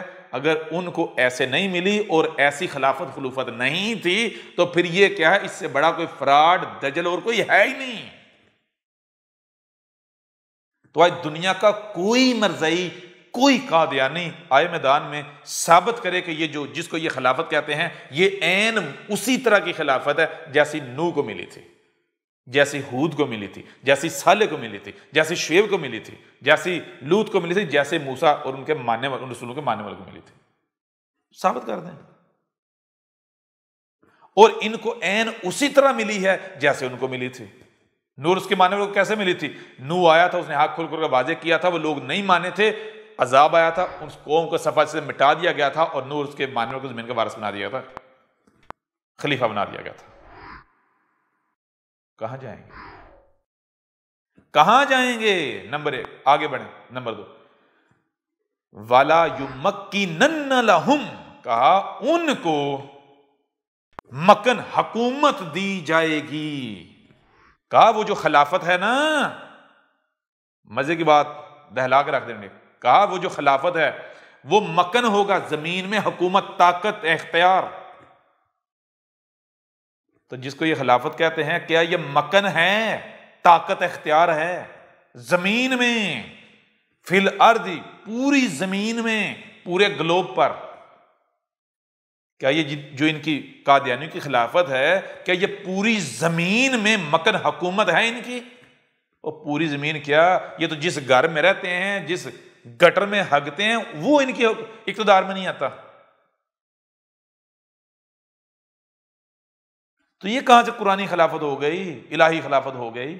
چلو آگے بڑھو۔ صرف انہیں مکن نہیں دیا جائے گا، لہم دینہم، تو ان کا جو دین ہے، رسول اور جو اس کی ماننے والے، یہ جو جماعت ہے، یہ جو گروہ، یہ جو امت ہے، ان کے دین کو بھی مکن دیا جائے گا۔ پوری زمین پر یہی ایک دین ہوگا، سب ادیان مٹا دیے جائیں گے۔ اب آپ کو یہ بھی سمجھ جائے گی واقعتاً یہ آج کا ذکر ہے۔ کیوں؟ کیونکہ روایات اٹھا کر دیکھو، اس میں محمد نے کیا کہا تھا؟ محمد نے کہا تھا جان لو ذوالقرنین 2 ہیں، یعنی تاریخ میں رب کے قانون میں صرف 2 ایسی شخصیات ہیں جن کو پوری زمین کا وارث بنایا گیا، پوری زمین کی حکومت دے گی، مکن دیا گیا۔ ایک گزر چکا ہے، داؤد کا بیٹا سلیمان، ذوالقرنین۔ دوسرا عیسیٰ ہوگا جس کو پوری زمین کا اقتدار دیا جائے گا۔ عیسیٰ آئے گا تو یہ تاریخ میں پہلی دفعہ ایسا ہوگا کہ زمین سے تمام کے تمام ادیان مٹ جائیں گے، صرف ایک ہی دین رہے گا، عیسیٰ کا، بس۔ رب مٹا دے گا، تمام ادیان کا نام و نشان مٹا دے گا۔ آ رہی سمجھ نہیں آ رہی؟ اس آیت میں کیا ہے؟ وَلَا يُمَكِّنَنَّ لَهُمْ دِينَهُمْ الَّذِي ارْتَضَىٰ، اور وہ دین کیسا ہوگا؟ وہ دین ایسا کہ کوئی بھی اس پر اعتراض نہیں کر سکے گا، ہر کوئی اس دین پر راضی ہوگا۔ دین کسے کہتے ہیں؟ طریقے کو، فارمولے کو، ٹھیک ہے نا؟ کیا کرنا ہے، کیا نہیں کرنا، کیا کھانا ہے، کیا پینا ہے، کیسے کرنا ہے، کیسے کیا اگانا ہے، طریقہ۔ دین ہر شے کو اس کے مقام پر رکھنا ہے۔ تو یہ جو رسول اور اس کی جو جماعت ہے، جس شے کو جس مقام پر رکھے گی تو ہر کوئی راضی ہوگا، اختلاف نہیں کرے گا، اعتراض نہیں کرے گا۔ کب مکن دیا جائے گا؟ کب دیا جائے گا؟ یہ نہیں کہ رسول مار کھپ جائے گا، گزر جائے گا، نہیں۔ اگر تو نوح مار کھپ گیا تھا، اس کے بعد صدیوں بعد جب اس کی جماعت کو ملا تھا مکن 100 یا 300 سال بعد، تو ایسا ہوگا۔ اگر نوح کے وقت ایسا نہیں ہوا تھا تو جو نوح کے وقت ہوا تھا وہ ہونا ہے۔ پھر آگے لہم و اور لا یبدلنہم، ہم ان کو بدل دیں گے، ہم ان کو بدل دیں گے۔ رسول اور اس کی جو جماعت ہے، جو گروہ ہے، ہم ان کو بدلیں گے۔ کیسے بدلیں گے؟ کیا ان کا بدلنا؟ من بعد خوفہم آمنا، وہ اس سے پہلے خوف کی حالت میں ہوں گے۔ خوف کی حالت میں ہم ان کی خوف کی حالت کو امن میں بدل دیں گے۔ خوف میں آپ کب ہوتے ہیں؟ جب کوئی دوسرا آپ کے اوپر حکومت کر رہا ہوتا ہے، جب کسی کے ماتحت ہوتے ہیں، جب آپ کمزور ہوتے ہیں۔ خوف تب دور ہوتا ہے جب آپ طاقت میں آ جاتے ہیں، اقتدار میں آ جاتے ہیں، قوت میں آ جاتے ہیں۔ تو قرآن کہہ رہا ہے کہ جب ہمارا رسول آئے گا، وہ جماعت، وہ امت قائم ہو رہی ہوگی، تو وہ دنیا کے کمزور ترین لوگ ہوں گے۔ اگر بظاہر دیکھا جائے تو سب سے زیادہ خوف ان کو ہونا چاہیے، تو وہ اپنے عمل سے ثابت کریں گے۔ تو ہم کیا کریں گے؟ ہم ان کی خوف کی حالت کو بدل دیں گے حالت امن میں۔ کیسے؟ ظاہر سی بات ہے، اگر آپ کو نیچے سے اٹھا کے زمین کا وارث بنا دیا جائے، خوف رہے گا؟ تو ذرا امت مرزیہ، اے دین قادیان، گٹر کے کیڑو، مرزا غلام قادیانی کے کیڑو، ذرا سامنے ہو میدان میں، اور اپنے پپٹ کو، وہ تمہارا کارٹون ہے اوپر، جس کو تم خلیفہ کہتے ہو، خلیفۃ اللہ، اسے کو اب میدان میں آئے، سامنے تھوڑی غیرت پکڑے، اسے کو بے غیرتی کی کوئی انتہا ہوتی ہے، سامنے آئے، ذرا ثابت کرے وہ تمہاری کون سی حالت بدلی ہے۔ یہ واحد وہ آیت ہے جس کو لیپ کر تم ڈنڈورے پیٹ رہے تھے، تم نے گلے میں ڈول ڈالا ہوا تھا، یہ دیکھو قرآن میں خلافت خلافت خلافت، کن کو خلافت ملی؟ ہمارے پاس خلافت ہے۔ وہ گدھے کے بچوں، تم جس کو خلافت کہتے ہو، یہ خلافت، یہ مذاق ہے ہاں؟ اس کا مطلب کیا؟ اس کا مطلب تمہیں تو یہی نہیں پتا خلافت کہتے کسے ہیں۔ تمہارا تو ہے کہ کسی نے بوتل کے اندر موتر کر کے اوپر لکھ دیا ایپل جوس، اور تم خوشی سے دوڑے چلے گئے، واہ واہ واہ کیا بات ہے، اور تم نے وہ موتر پیا۔ جب تم نے وہ موتر پیا تو اس کے بعد جب تمہارے سامنے ایپل جوس لایا گیا، تم نے ایپل جوس لانے والے کے اوپر فتوے لگا دیے، جوتے لے کے اس کے پیچھے پڑ گئے، یہ ہمیں کیا پلا رہا ہے جوس کے نام پر، حالانکہ خود ایپل جوس کے نام پر موتر پی رہے ہیں۔ تم لوگ موتر پی پی کے موتر کے اتنے عادی ہو چکے ہو کہ تمہیں پتہ ہی نہیں جوس کہتے کسے ہیں، ٹھیک ہے نا؟ خلافت خلافت خلافت، دن رات خلافت خلافت کے رٹے لگا لگا کے تمہیں پتہ ہی نہیں خلافت کہتے کسے ہیں۔ او گدھے کے بچوں، تم دنیا کے بے وقوف ترین لوگ ہو، دنیا کے بے وقوف، اتنی تمہارے اندر عقل نہیں، اتنی سینس نہیں۔ قرآن میں کیا لکھا ہوا ہے اور تم کس کو خلافت بنا کے بیٹھے ہوئے ہو؟ اتنی سینس نہیں تمہارے اندر، اور گدھے کے بچوں، اس اپنے کارٹون کو دیکھو نا، تمہاری خلافت الہی خلافت ہے، یہ جو تمہارا خلیفہ ہے، خلیفہ، خلیفہ کیسے بنتا ہے؟ کلفے سے، کلفے سے خلیفہ، یہ جو تم نے لالی پاپ رکھا ہوا ہے خلیفہ کے نام پر، جس کو پوری کی پوری جماعت چوس رہے ہو، ٹھیک ہے، اس کو ذرا سامنے لے کر آؤ، کیونکہ یہ اللہ کا خلیفہ ہے نا، اس کو سامنے لے کر آؤ، اس اللہ کے خلیفے کو سامنے لے کر آؤ، ہم دیکھتے ہیں وہ اللہ کہاں سے اترتا ہے، ٹھیک ہے نا؟ تمہارا یہ خلیفہ اور اس خلیفے کا اللہ احمد عیسیٰ کے جوتے کی نوک پر، گدھے کے بچے، گٹر کے کیڑوں، تمہیں پتا ہے رب العالمین ہے کیا؟ اگر رائی برابر بھی غیرت ہے تو لاؤ اپنے اللہ میاں کو سامنے لاؤ، تمہارے اللہ میاں کی ایسی کی تیسی، تمہارا اللہ میاں احمد عیسیٰ کے جوتے کی نوک پر۔ اب اگر تم لوگوں میں ایک رائی برابر بھی غیرت ہے اور تمہارے اللہ میاں میں بھی غیرت ہے، احمد عیسیٰ تمہارے اللہ میاں کو بھی چیلنج کر رہا ہے، یہ تمہارا رب تم سے کلام کر رہا ہے، جس نے تمہیں خلق کیا ہے، جو کہ کوئی اوپر چڑھ کر نہیں بیٹھا ہوا، یہ کائنات جسے تم کائنات کہتے ہو، ہم تم سے کلام کر رہے ہیں، جاؤ اس کو لے کر آؤ جو تمہارا اللہ ہے، اور یہ تمہارے اس اللہ کا نمائندہ ہے، اس کو بھی لے کر آؤ میدان میں۔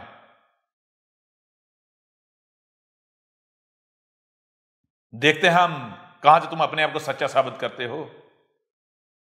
اب اگر تمہارا اللہ میدان میں نہیں آتا تمہارا یہ خلیفہ، یہ لالی پاپ جو تم نے رکھ کے چوس رہے ہو پوری جماعت، پورا گروہ، اگر یہ سامنے نہیں آتا تو تمہارے اللہ اور تمہارے اس کارٹون سے بڑا بے غیرت اس روئے زمین پر کوئی ہے ہی نہیں. ٹھیک ہے نا؟ ذرا تھوڑی غیرت پکڑو. مرزے کے اللہ میاں کو لے کر آؤ، مرزا غلام قادیانی کے اللہ میاں کو، ٹھیک ہے، لے کر آؤ ذرا اسے. جان لو یہ رب العالمین کلام کر رہا ہے تمہارے ساتھ. رب العالمین یہ تمہارے سامنے ہماری زبان ہے، ہمارا بھیجا ہوا ہے. واپس آؤ اس آیت کی طرف. تو اب ذرا دیکھو، بتاؤ ہمیں، یعبدوننی لا یشرکون بی شیئا ومن کفر بعد ذلک فاولئک هم الفاسقون. تو اب چیز یہ ہے کہ یعبدوننی، جو رسول آیا ہے، رسول کہہ رہا ہے کہ کس کی عبادت کرنی ہے؟ میں ہوں جس کی عبادت کرنی ہے، میرے پیچھے چلنا ہے، میرے ساتھ جڑنا ہے.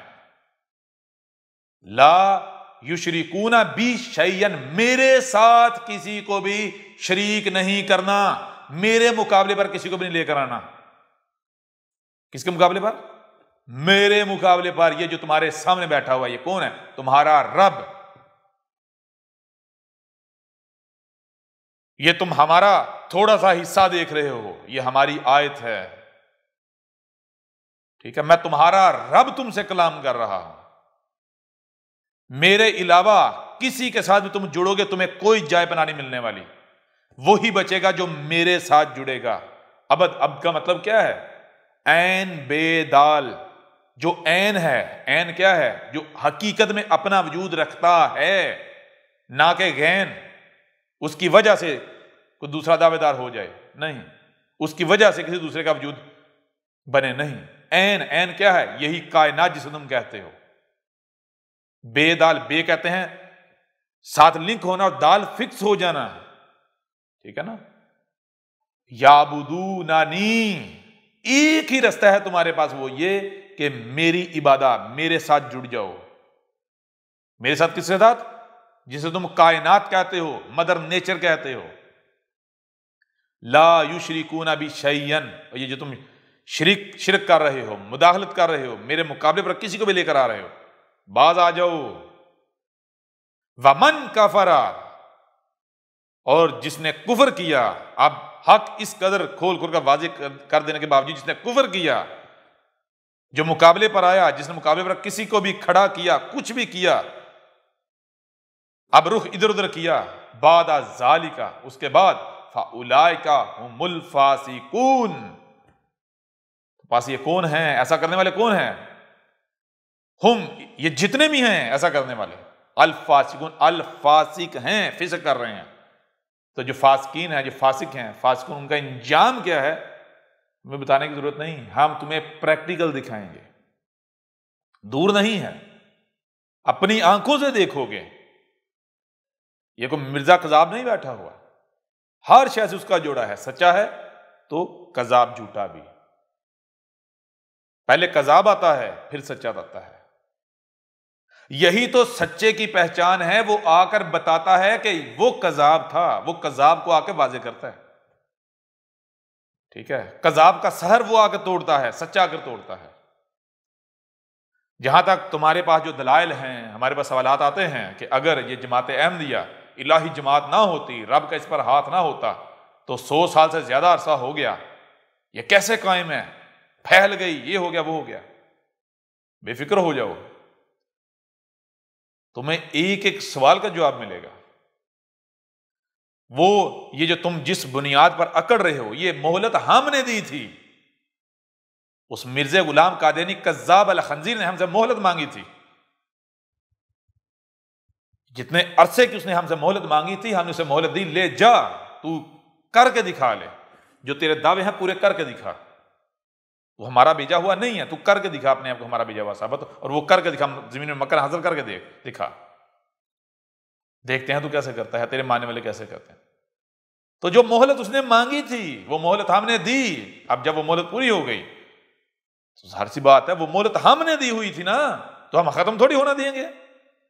ہم نے تو بعد والوں کے لیے مرزا غلام قادیانی کذاب کو اور اس کی جماعت کو، گروہ کو نشان عبرت بنانا ہے.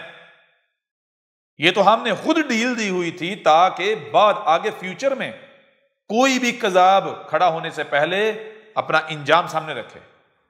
اس کی جماعت، اس کا گروہ جو اگر کوئی کھڑا کرنا چاہے تو وہ تمہارے انجام کو بطور عبرت سامنے رکھے، تاکہ بعد میں کوئی اتنی آسانی سے سامنے نہ آئے، کوئی کھڑا نہ ہو. یہ تو ہمارا فیوچر کا بندوبست تھا، فیوچر کی پلاننگ تھی. ٹھیک ہے نا؟ یہ سب تمہارے اوپر واضح کریں گے ہر لحاظ سے، ہر پہلو سے. بہرحال ان آیات سے بھی ہر بات ہر لحاظ سے کھول کر واضح کر دی، اور یہ بھی واضح کر دیا کہ یہ جو اس آیت کی بنیاد پر آج تک دھوکہ دیتے رہے کہ دیکھو جی قرآن میں سورہ نور کی آیت نمبر 55 میں جو اس دین قادیان گھٹر کے نزدیک آیت نمبر 56 ہے 56، اللہ نے کہا ہے کہ جو مومن ہے میرا ان سے وعدہ، میں انہیں خلافت دوں گا. خلافت ملی ہمیں، اس لیے مومن تو ہم ہیں. گدھے کے بچوں آپ باؤ نظر میدان میں، یہ تمہاری خلافت کی حقیقت. دنیا کے بے وقوف ترین لوگ ہو تم، جاہل ترین، گندے غلیظ ترین مکار فراڈی ہے. بہرحال ہم انتظار کریں گے تمہارے اس پپٹ کا، یہ جو کلیفہ ہے مسلسل چوسا جانے والا کلفہ، اور اس کو چوسنے والی اس کی جماعت، دنیا کے غلیظ ترین، گٹر کے غلیظ ترین کیڑے، خود کو احمدی قادیانی مرزائی کہلوانے والے. دیکھتے ہیں کب تمہاری غیرت جاگتی ہے.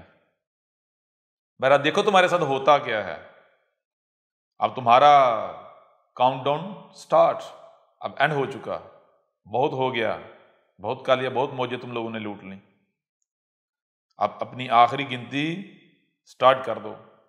نمبر 1، نمبر 2، جو بھی دھمکیاں دیتے ہو، فتوے لگاتے ہو، گالیاں دیتے ہو، یہ تم ہمارا بھیجا ہوا احمد عیسیٰ اس کو نہیں کہتے. یہ تم اپنے اوپر فتوے لگاتے ہو، یہ تم اپنی سزا تجویز کرتے ہو.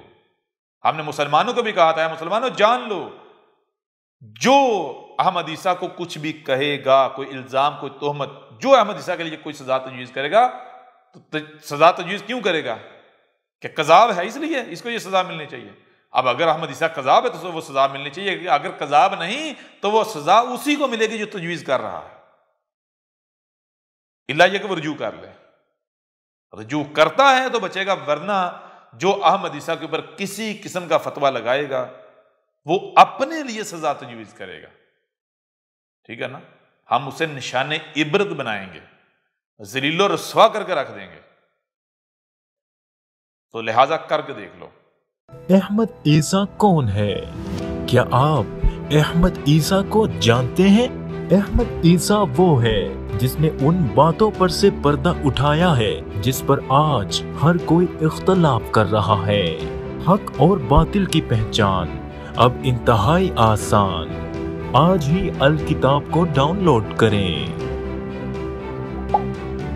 مزید ویڈیوز کے لیے احمد عیسیٰ کے یوٹیوب چینل کو وزٹ کریں اور چینل کو سبسکرائب کرنا مت بھولیے گا.